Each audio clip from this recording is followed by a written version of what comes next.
¿Qué es, Agustín, del marxismo cultural para que la gente, así en términos sencillos, pueda entender? Mira, el marxismo siempre ha sido material. O sea, hablar de marxismo cultural podría parecer una contradicción en sus términos, pero es la forma, digamos, más original y más popular de llamar a los fenómenos de nuevas izquierdas. Con Nicolás escribimos un libro que se llama El Libro Negro de la Nueva Izquierda, que habla sobre marxismo cultural. Esto ocurre cuando las izquierdas se dan cuenta que no pueden seguir adelante con una batalla de tipo económica para modificar los fundamentos económicos de la sociedad y deciden trazar un plan de largo plazo, de mayor alcance, que penetre no por la economía sino por la cultura. Modificar no los fundamentos económicos sino los culturales. Si antes, por ejemplo, las izquierdas iban al campo a reclutar a los campesinos o iban a una fábrica a reclutar a los obreros para hacer su revolución, su guerra de guerrilla, su golpe de Estado, lo que fuera, hoy ellos van, por ejemplo, a una marcha LGBT. La izquierda hoy, por ejemplo, va a una marcha feminista. Trata de resentir y de dialectizar a la sociedad en campos culturales. Por eso se le llama coloquialmente, digamos, marxismo cultural. Es una nueva estrategia de la misma gente en definitiva. Te cuento un dato, por ejemplo, nuevo, que me lo enteré hace 2 o 3 días. La líder de Católicas por el Derecho a Decidir de Córdoba, y creo que de Argentina en general, fue número 3 del ERP. El ERP era, digamos, una de las guerrillas más poderosas de la Argentina. Entonces, pasó de las armas a integrar una organización abortera de izquierda que hace centrismo dentro de la iglesia. ¿Por qué razón? Porque pasó de lo que era la vieja izquierda a la nueva izquierda. Pero hay una diferencia entre marxismo cultural, ideología de género, embrismo. O sea, hay mucha confusión. Por eso es que precisamente muchos dicen que no existe y que es un invento, nada más es una falacia. Mirá, a ver, más o menos la relación sería esta. Marxismo cultural, me gusta ponerlo con las mamushkas rusas, estas muñecas que una va dentro de otra. La más grande de todas vendría a ser marxismo cultural, o nueva izquierda como la llamamos nosotros. Adentro de esa ponemos la ideología de género, como un producto de la nueva izquierda o del marxismo cultural. ¿Bien? Adentro de la ideología de género ponemos aborto, lobby LGBT, feminismos, embrismos, etcétera, todo lo que tiene que ver con el género. Pero hay otras mamushkas ahí adentro, como pueden ser el indigenismo, como puede ser el garanto abolicionismo, como puede ser el multiculturalismo en Europa. O sea, la cuestión es dialectizar, es decir, crear conflictos en espacios culturales para modificar una tradición cultural y hacer una revolución en el plano de las ideas. Entiendo. Justamente lo que está diciendo Agustín, Nico. Marx hablaba o sea, él se ponía en una posición de observador de la historia. Él decía que la historia se desenvolvía en una lucha de clases. Sin embargo, estos neomarxismos se los nota como que están estimulando esas luchas de clase como para sacar provecho de esos conflictos. ¿Podríamos decir que existe esa diferencia sustancial entre el marxismo y el neomarxismo en ese sentido? Podríamos decir que esto es una especie, ya sería ir demasiado preciso, pero digamos que esto podría llegar a ser incluso un derivado del trotskismo. Porque el trotskismo era la agitación, apurar la revolución, mientras que el marxismo en estado ortodoxo era quedarse de brazos cruzados, total, venía por añadidura. Pero me quedé pensando en lo que decía Agustín, y de alguna manera, más allá de que hay una deliberada pretensión de trasladar el conflicto para llevar adelante la revolución por otras vías, desde la propia izquierda, muchos sectores atribuyeron el fracaso de la Unión Soviética, por ejemplo, a que hubo una transformación económica, pero no hubo una transformación cultural por parte de la sociedad. Como la sociedad, a pesar de que hubo una revolución estructural, no estaba mentalizada igualitariamente, ese proyecto genocida que nace en 1917 y termina en 1992, no pudo funcionar. Entonces muchos dicen, bueno, lo que tenemos que hacer es mentalizar a la población y luego con esa mentalidad ya institucionalizada o ya hegemonizada, bueno, ahí ya podremos entonces llevar adelante la revolución que ya había fracasado antes, pero ahora ya hay una idiosincrasia propensa para eso, ¿no? Pero muchos sectores niegan, por ejemplo, de que existe un comunismo detrás de esto. Incluso hablan de que hay grupos, por ejemplo, procapitalistas, incluso intelectuales de la pesada, en este caso, por decirlo así, como el caso de Gloria Álvarez, por ejemplo, que dicen que no existe tal cosa como una agenda detrás de la agenda LGBTI que tenga que ver con el comunismo. Bueno, eso puede ser por dos razones. Yo no la conozco a Álvarez. Puede ser por falta de formación, puede ser... yo diría que... Pero no es solo ella, no es solo ella. Hay un grupo que especialmente bueno, pero la gente que la sigue a ella, yo desconfío de la formación que pueda tener esa gente.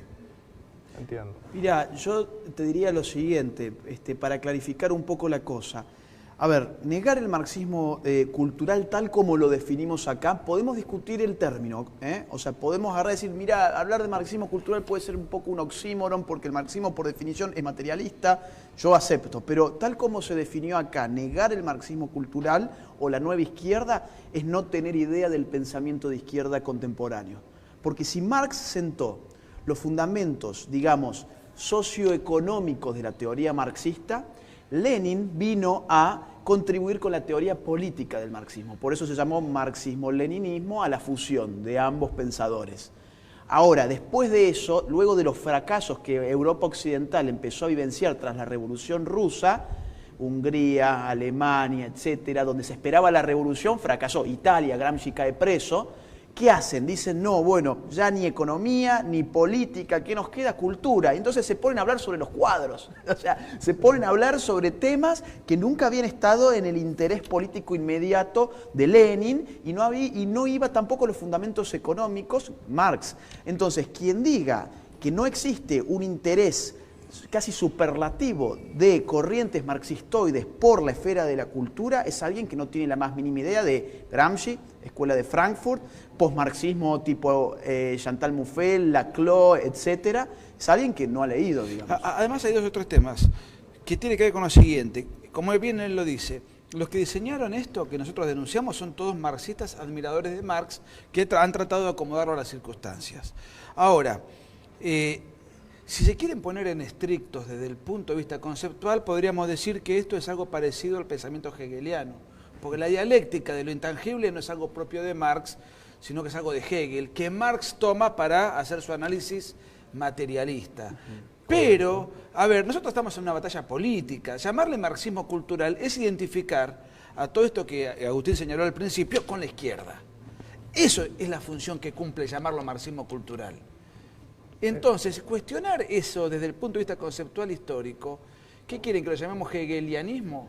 Para generar una confusión y no saber contra quién discutimos. Claro, eso se trata también de comunicar esto, eso, ¿no? Es funcionalismo. Post-neomarxismo cultural. Claro, ya se pierde en el debate. Nosotros somos propensos a dividir un poco las cosas entre la derecha y la izquierda. Claro, justamente para simplificar. Sí, no, entiendo, justamente a eso iba, ¿verdad? O sea, se trata de una estrategia de comunicación, porque si bien es cierto, hay ciertos grupos, ¿por qué arranco con la definición? Precisamente porque hay una confusión en los propios, por decirlo así, de los antimarxistas clásicos, que niegan e incluso los tratan de desconocer a ustedes, incluso los critica abiertamente y los trata a ustedes, como decimos acá, y como es un término que ya se están acostumbrando aquí también en Paraguay, chantas, ¿verdad? Entonces, por ahí viene la mano. Entonces, es importante que se defina bien, ¿verdad? Mira, yo te digo una percepción así muy genérica, ¿no? Nosotros tenemos como 4 públicos. Uno es el que es afín a nuestra manera de pensar, que le agradecemos esa afinidad porque sin el apoyo, sin la lectura, sin la concurrencia, sin la difusión que hacen de lo que nosotros aportamos, nuestro trabajo quedaría reducido a una expresión muy pequeña. Luego tenemos a los que están a la izquierda, que son abiertamente la gente a la cual nosotros confrontamos. Luego tenemos a este sector que son los que decís vos, que son los que se dicen liberales pero que nos cuestionan y son funcionales a la izquierda. Libre progres. Eso ha quedado reducido a la nada. Vos lo expusiste en tu introducción. Nos atacaron mucho al principio y los hechos, 2 años después de la salida del libro, ¿quién tiene razón? ¿Quién da batalla? quién está haciendo una cruzada con cada vez más adhesiones, y los hechos que hemos denunciado no se fueron dando después, está acreditado y escrito en el libro punto por punto. El liberprogresismo, voy a usar un argentinismo, hoy es chiquitaje. Sí, Hoy no, quedó acá también lo reducido, usamos. hoy Sí, es sí. minimalismo, es una anécdota que no tiene ninguna funcionalidad política, está fuera de todo, de toda discusión, no existe. Bien, arrancamos. Perdón, Sí. hay un cuarto sector, que para claro, mí un cuarto, sí. es el más importante, que es el de los, no sé si llamarles indiferentes, neutrales, indecisos. Indecisos. Nosotros, cuando vamos a un debate político en la televisión o en la radio, que son pocas las veces que eso se da porque en general no quieren debatir con no nosotros, debaten, sí. no vamos a convencer al interlocutor que nos toca. Lo que queremos es que el que está en calidad de espectador pueda ver ese contraste y tratar de convencerlo. A él queremos convencer, no al militante que está del otro lado. Exactamente eso, Agustín. ¿Cómo está Argentina hoy luego de que estas ideologías hayan penetrado tan profundamente en sus instituciones y cómo lo hicieron y cómo se sigue sosteniendo? Mira, Argentina es el lugar por donde empieza toda esta barrida en América Latina, por varias razones. Una de ellas es que tenemos una idiosincrasia mucho más abierta al progresismo que otros países como este, o que el Perú, o que países de Centroamérica, incluso que Chile. Entonces, estas novedades siempre empiezan en Argentina, de inmediato se contagian hacia Chile, Uruguay y empiezan a subir. Por ejemplo, Ni Una Menos. Ni Una Menos, ¿dónde nació? En Argentina. El pañuelito verde del aborto, ¿dónde nació? En Argentina, y ahora vas a ver, acá en Paraguay, lo van a empezar a ver desde ahora, y acuérdense de este programa, los pañuelos verdes por todos lados. Lo vimos incluso en México, hace poco que estuvimos con Nicolás. O sea, Argentina es una especie de laboratorio, ¿no? De prueba. Y se van probando cosas y cuando tienen éxito se exportan. Ahora estamos discutiendo la cuestión del aborto. El día 8 se vota en el Senado. Si los senadores la aprueban, ya es ley, porque ya pasó por la Cámara Baja. Y si no, el feminismo va a incendiar el país. O sea, tenemos esas dos opciones. O es ley o nos incendian el país. ¿Y quién reprime? ¿Y quién va a garantizarnos el orden social cuando el aborto, si ocurre lo que parece que va a ocurrir, no se aprueba en la Argentina? Pero, ¿quién pone todo este dinero ahí en Argentina y en otras partes? Organizaciones internacionales. Por ejemplo, Planned Parenthood ha venido derramando millones y millones de dólares desde los últimos años. ¿Qué es Planned Parenthood? IPPF por sus siglas. Es una red de clínicas abortistas que tiene sede en los Estados Unidos. Esa red consta de más de 46.000 clínicas en el mundo. Para que se den una idea de qué significa esto, McDonald's en el mundo hay aproximadamente 33.900. Si alguien viajó al extranjero va a ver que la ciudad por la que pase siempre va a haber algún McDonald's por ahí dando vuelta. Bueno, clínicas abortistas hay más que McDonald's. O sea, esto es un negocio espectacular. ¿Y qué ocurre? Donald Trump está desfinanciando a Planned Parenthood en los Estados Unidos, entonces Planned Parenthood necesita empezar a bajar hacia América Latina. Así que hay mucho dinero, no es una cuestión simplemente de las chicas que dicen que las mujeres están muriendo de a miles por abortos clandestinos, eso es mentira. En la Argentina, el último año del cual se tiene datos, 2016, murieron 31 mujeres por abortos clandestinos. O sea, no es un problema generalizado, ni mucho menos, hablando de un país de más de 40 millones. Se puede millones. contener por lo menos, ¿no? Sí, es que no es un problema de salud. Un problema de salud, por ejemplo, son que se mueran, como en Argentina ocurre, 5.900 mujeres por año por cáncer de mama, porque no hay ni tomógrafos, ni campañas de prevención, ni nada de nada. Eso es un problema de salud. Ahora, 31 mujeres que fueron a asesinar a su hijo a una clínica clandestina y que murieron, no es un problema de salud. Al margen de que cada vida es valiosa y cada muerte es una tragedia, no es un problema de salud. Te lo venden de esa manera porque lo que necesitan no es el verde del pañuelo, lo que necesitan es el verde de los dólares que el pañuelito te deja después. Sí, Nicolás, dos datos muy rápidos. 500 mujeres por año en Argentina mueren de hambre. ¿Cuántas marchas de estas energúmenas fueron a peticionar un plan alimenticio para evitar esas 500 muertes? Sí. Más o menos 3.500 mujeres por año mueren en accidentes de tránsito. ¿Cuántas marchas de estas pandillas van para reclamar un cambio en la política vial? Bueno, pero más allá de la cuestión pragmática que son los números, también hay una cuestión moral y ética, ¿verdad? O sea, vos no despenalizás el homicidio porque el Código Penal no está frenando el homicidio, por ejemplo. Por supuesto. Entonces, también debíamos plantearnos eso, ¿verdad? La discusión por el aborto en una sociedad civilizada que quiere proteger derechos. Bueno, el primer derecho es a la vida, ¿ok? Entonces, discutir el aborto significa, en primer término, discutir cuándo empieza la vida humana. Si no tenés ese debate, entonces todo el resto es humo. Vos, si tu sociedad protege la vida humana, tenés que debatir desde cuándo empieza la vida humana. ¿Qué dice la ciencia moderna? Que la vida humana comienza desde la concepción, porque conforme a la genética moderna, a partir de la concepción, aparece un nuevo ser con un ADN único, irrepetible, distinto desde el padre, distinto del de la madre. Y la huella genética hoy es el criterio vital más avanzado que tenemos los seres humanos. Entonces, cuando te dicen, yo tengo derecho a disponer sobre mi cuerpo, y ya que hablábamos en el otro en el otro bloque, sobre los liber progres, no, yo soy liberal, pero yo como buen liberal creo que la mujer tiene soberanía sobre su cuerpo. Sí, el hecho es que no es su cuerpo. A ver, el niño por nacer puede tener hasta otro ritmo cardíaco, puede tener otro tiene otro ritmo cardíaco, puede tener otro factor sanguíneo, puede tener otro sexo que el de la madre, no es parte del cuerpo. Acá estamos en este estudio, no significa que nosotros por estar dentro de este estudio somos este estudio, nosotros somos personas que transitoriamente estamos acá, de la misma forma que el ser humano por nacer, por naturaleza, transitoriamente está dentro del cuerpo de la madre. Entonces, a mí me da gracia esto de los liber progres, ya que habías traído el tema antes, porque terminan violentando todo aquello que dicen que apoyan. Claro, el primer principio, la vida, ¿verdad? El primer principio, yo no conozco una persona libre que no tenga vida.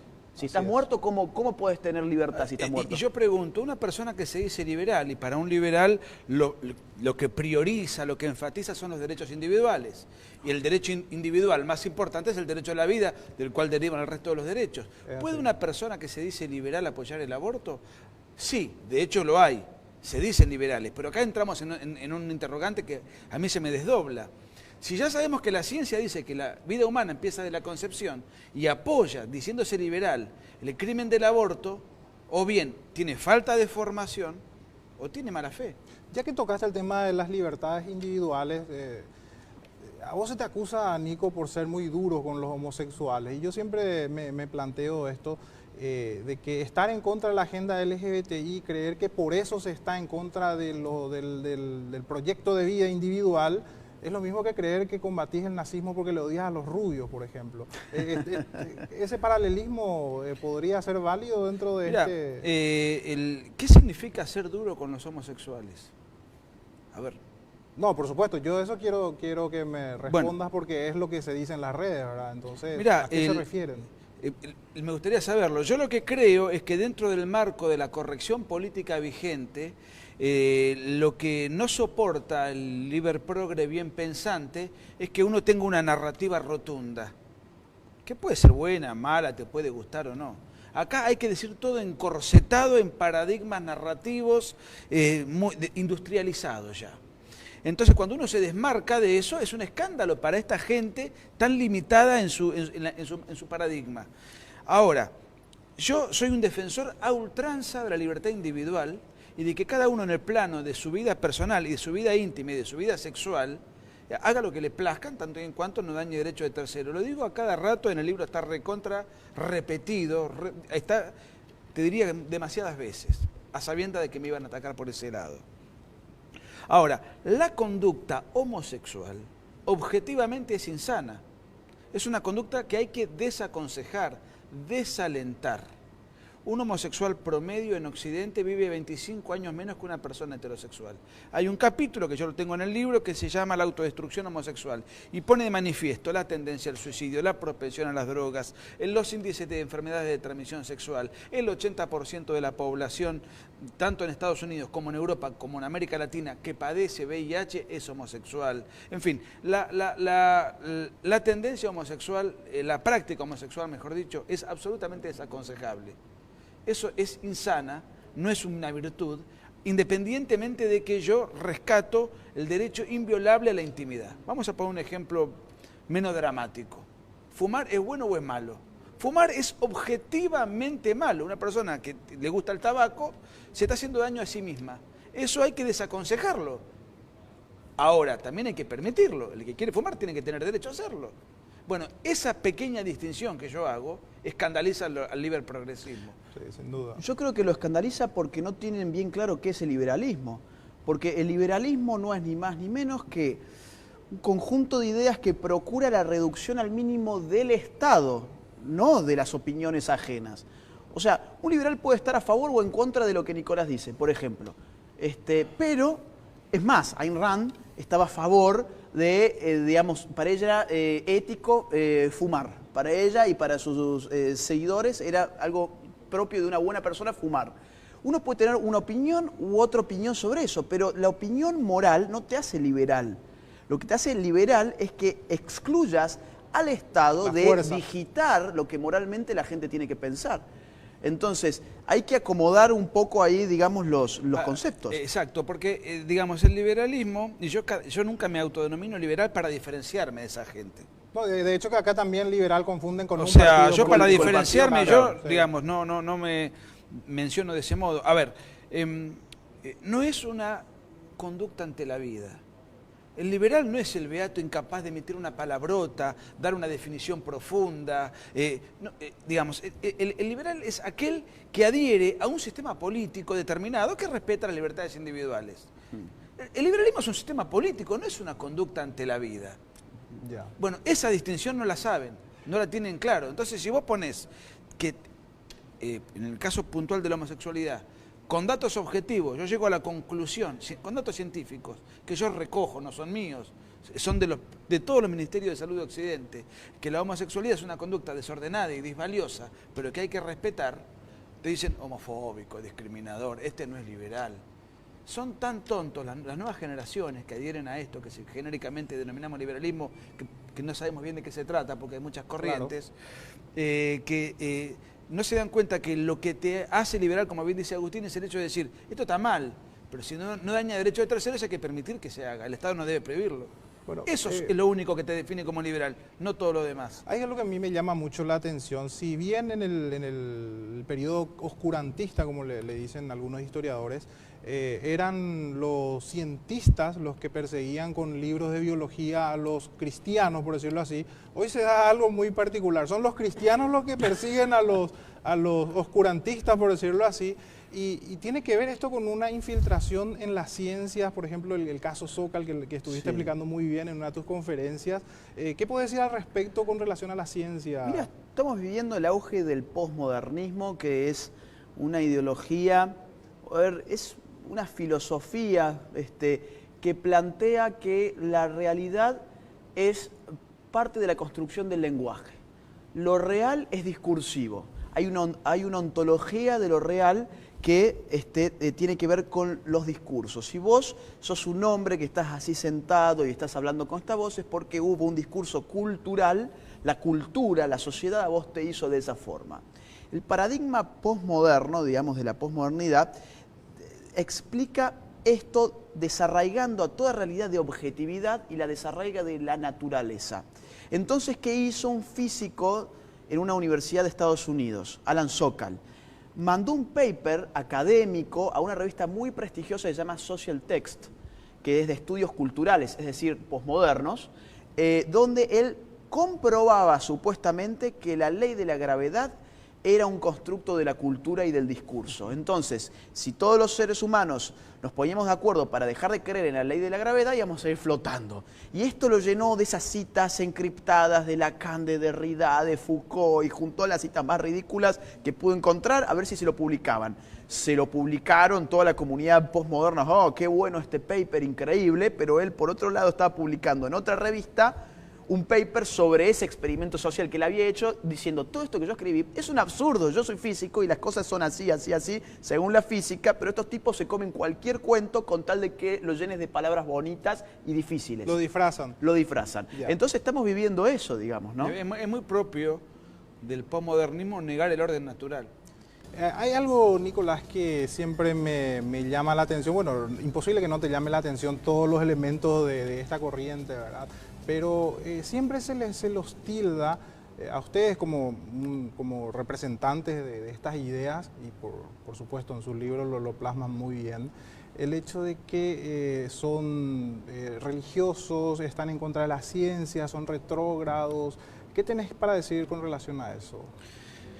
¿A título personal o a título de lo que está en el libro? De la corriente misma. Porque en el libro no hay un solo argumento religioso, y el que diga que es un libro del conservadurismo religioso, yo lo desafío a que me saque un fragmento de las 300 páginas del libro que objetivamente se exteriorice o se exprese un argumento religioso. No lo hay. En absoluto, ni uno solo, todos son argumentos científicos, todos son datos duros, hay argumentos políticos, puede haber algún argumento filosófico, argumento religioso no hay absolutamente ninguno. Hay un solo, el de la parte que me toca a mí, porque la primera mitad del libro la escribe Agustín, todo relacionado con el feminismo, y yo con lo que me has preguntado, relacionado con todo el lobby LGBT, la segunda parte del libro. Hay un solo aspecto que yo pongo, que tiene una connotación de un pensador que a mí me gusta mucho, aunque lo leo poco porque sus libros no se consiguen fácilmente, Maurras, donde él sostenía, él hablaba de lo que es, por ejemplo, el cristianismo cultural. Él no creía en Dios. Y que, de alguna u otra manera, eso es lo que se indica nuestra civilización. Nuestra civilización es cristiana. Tiene valores cristianos, es un dato objetivo. Te puede gustar, te puede no gustar. Podés considerar que son buenos o podés considerar que son malos. Eso es una discusión aparte. Nuestra idiosincrasia, Paraguay, Argentina, Occidente, se nutre de esa tradición. Inclusive, alguien que es ateo tiene valores cristianos. No hay que robar, no hay que mentir, no hay que matar, no hay que decir a la mujer del prójimo. Hay valores sociales que todos aceptamos, vayas o no a misa. Como la izquierda ahora quiere hacer una revolución cultural, lo que quiere hacer es atacar su enemigo, su antagónico. ¿Cuál es el antagónico de una revolución cultural? Es la tradición cultural. Entonces, en nuestra civilización, tal como está planteada la lucha político-cultural, a donde se apunta es atacar la cristiandad, hablo en términos culturales, no religiosos. Por eso, cada marcha LGBT, cada marcha feminista, cada marcha abortista, etcétera, terminan en la catedral de la ciudad de turno. O sea, ellos han decidido darle un debate de tinte religioso a la ¿Pero qué es científico, Nicolás? Porque Karl Marx también se autodenominaba marxista. Bueno, los seguidores lo denominan a él como el marxismo científico. ¿Dónde está la línea para decir, bueno, porque aquí mismo tenemos, por darte un ejemplo, tenemos un instituto del Estado que es CONACYT, en donde se presentan muchos papers que dicen ser científicos, pero uno al analizarlos se da cuenta de que son papers para quitar fondos del Estado nada más. Por eso se enojan tanto cuando nosotros hablamos de ideología de género, porque ellos consideran que atribuirle un carácter ideológico es quitarle rigor científico y colocar a lo que ellos le llaman perspectiva de género como un conjunto de ideas que tienen una motivación política, que están en desacuerdo con la ciencia, que no se corresponden con datos duros, sino que es simplemente una construcción para movilizar a las masas en aras de otras pretensiones. Por eso a ellos no les gusta que les digan que es una ideología. Una vez leí algo muy simpático que decía que el marxismo es una creencia que se cree ciencia. Y bueno, yo creo que podemos decir lo mismo de la ideología de género. Fíjate, por ejemplo, por qué la ideología de género no es científica comprobadamente hablando. Tenemos el caso, así como hablamos recién de Sokal, tenemos el caso del doctor Money, se escribe Money como plata en inglés. Bueno, el tipo tenía la teoría. A ver, es científico en la medida en que vos puedas comprobar empíricamente una teoría, ¿no? Falsarlo, a lo Popper, digamos, ¿no? Sí. Entonces, podemos hablar de esto todo un programa entero, pero no es el objetivo. Voy al caso. El doctor Money, en los 70 en Estados Unidos, tenía la teoría de que uno era hombre o mujer por cómo era criado, por cómo la sociedad lo investía como hombre o como mujer. Es lo que hoy llamamos ideología de género, ¿sí? Y tuvo un conejillo de India que fue David Reimer, que cuando nació se llamaba Bruce, pero ya te voy a contar por qué después cambió el nombre. Cuando nace, tiene fimosis, un problema en el pene, le van a hacer la circuncisión y le queman gran parte del pene. Los padres no sabían qué hacer, lo veían a este doctor por la televisión hablando de que el sexo era una construcción y no sé qué, lo llevan al chico y encuentra a este doctor su conejillo de Indias. Dice, bueno, le vamos a terminar de sacar lo que le queda de genitales, pero ustedes tienen que comprometerse a criarlo como una niña y nunca contarle la verdad. Cuando entró en la adolescencia, él soñaba que era un hombre, él sabía por dentro que era un hombre, tenía gustos de hombre, toda la cuestión, a pesar de que había sido criado como una niña. El final del cuento es que se termina pegando un tiro. Digamos, fue un experimento fallido por todos lados. ¿Eso fue ciencia? No. ¿Por qué? Porque la empiria no se correspondió con la teoría.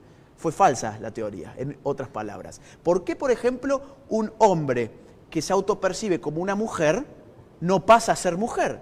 Porque la característica que te define como hombre o mujer son, entre otras, por ejemplo, lo cromosómico. Es decir, por más que vos me digas, yo soy Uga en vez de Hugo, y entonces voy a tener una operación para rebanarme los genitales, si yo tomo un pelo de tu cabeza, lo someto a experimentación científica, voy a encontrar que ese pelo pertenece a un hombre, no a una mujer.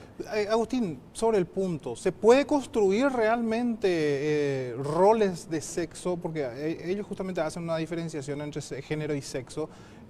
Justamente dicen que el sexo es biológico, pero el género se construye. Hay roles que necesariamente construye la idea o se puede determinar eso biológicamente. Mira, gran parte de la sexualidad es biológica y obviamente hay aspectos que están vinculados con la cultura, es decir, tampoco vamos a caer en un biologicismo absoluto. Ahora bien, cuidado, la ideología de género no es decir existe un aspecto biológico y un aspecto cultural.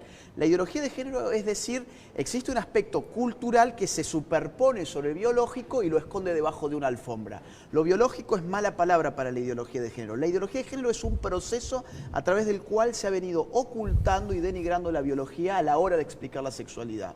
Ahora, aspectos culturales propios de la sexualidad, claro, es decir, no son los mismos, por ejemplo, el mismo tipo de ropa que puede usar una mujer acá que una mujer en China, no son los mismos tipos de hábitos que puede tener, por ejemplo, una mujer en el trabajo acá que una mujer en el trabajo en India. O sea, digamos, hay las diferencias culturales. Pero yo te diría, lo natural es una base sólida de la existencia humana. Somos animales culturales, pero no dejamos de ser animales. Es decir, no somos dioses hechos a sí mismos. Y lo que la ideología de género te propone es eso. Vos sos un dios. Entonces, vos te podés autoconstruir como vos quieras, o en clave postmoderna, ya que veníamos hablando de eso, te tenés que deconstruir. Significa quitarte de encima todos aquellos discursos que te perfiguraron en la sociedad y ser libre de esos discursos. ¿Para qué? Para ser un títere, porque no vas a tener identidad de nada. En definitiva, vas a ser un tipo confundido, no vas a saber quién sos vos y vas a estar abierto a la manipulación de cualquiera. Ese es el objetivo político. Hay otra rama muy interesante también del marxismo cultural y que es el feminismo radical y las cuotas de género. ¿Por qué es contraproducente de repente no ayudarle a las mujeres a que ocupen un rol más protagónico dentro de la política, por ejemplo? A ver, en Occidente, ya desde hace varias décadas, afortunadamente, en materia política, la mujer no tiene ningún impedimento para militar, no tiene ningún impedimento para ser candidata, no tiene ningún impedimento para ser ministro, diputada, senadora o presidente. De manera tal que, visto y considerando que hoy prevalece un principio liberal, que es el de la igualdad ante la ley, todo lo demás ya es ingeniería social. Ya todo lo demás forma parte de la limitación de la libertad. ¿En qué términos? Por empezar, si a mí el Estado me impone cuotas, ¿qué es lo que está haciendo el Estado? Limitando al votante la posibilidad de elegir. Y además está subestimando a la mujer, la trata de tonta, porque dice, como vos no tenés capacidad para valerte por sí misma, yo te ayudo, el Estado paternalista te pone cuotas. ¿Y por qué no ponerle cuotas a los pobres? ¿Y por qué no ponerle cuotas a los morochos? ¿Y por qué no ponerle cuotas a los ciegos y a los travestis? Y si cada sector que hace lobby requiere de una cuota, no terminamos nunca. Entonces, ¿cuál es el único principio que nos debe regir a todos y nada más que eso? La igualdad ante la ley. Requisitos mínimos, mayoría de edad, capacidad, etcétera. Listo. De ahí en adelante, que cada uno, según su posibilidad, llegue al escalafón al que pueda arribar. Y en definitiva, eso lo elige el votante. Con un agravante más, la mitad más uno del votante, y Paraguay es un caso emblemático, son mujeres. O sea que en definitiva las elecciones las elige el votante, y más aún el votante femenino. Y te sumo a una cuestión que una vez nos argumentaron acá en Paraguay, que fue la siguiente. Nos decían, bueno, pero ¿sabés qué ocurre? Los partidos están controlados por hombres, entonces las listas las arman los hombres. Muy bien, modifiquemos el sistema electoral y que los afiliados del partido, con su voto, o hacer internas democráticas, por ejemplo, se conforme la lista de esa forma. O sea, no te hace falta una cuota de género. Amplía la democracia hacia dentro de los partidos políticos y solucionaste de raíz el problema. Pero hay una afinidad de este feminismo radical con otras ramas que antes, por ejemplo, lo negaban, cito, el aborto, por ejemplo, u otras agendas que son típicas del totalitarismo, no ya me refiero al marxismo solamente, sino todo tipo de totalitarismo? Lo que pasa es que el aborto es ofrecido y presentado como una cuestión de género en la medida en que se dice que es un derecho de la mujer. Y ya de por sí estamos distorsionando la naturaleza del aborto, es decir, ¿derecho a qué tiene la mujer con el aborto? Y ahí aparece un poco lo que hablábamos, no sé si lo hablamos en este programa de tantas notas que ya dimos, pero ¿qué es un derecho de la mujer? ¿Derecho a qué tiene la mujer? A disponer de su cuerpo. Nos parece fantástico que una mujer disponga de su cuerpo, pero lo que está en el vientre materno no es parte constitutiva del cuerpo de la mujer. ¿Quién lo dice? ¿El papa, el sacerdote, el pastor? No, lo dice la ciencia. Entonces, otra vez, un poco lo que dijiste vos al principio, nosotros combatimos a la ideología de género con la ciencia en la mano. Y supuestamente somos los retrógrados. Sí.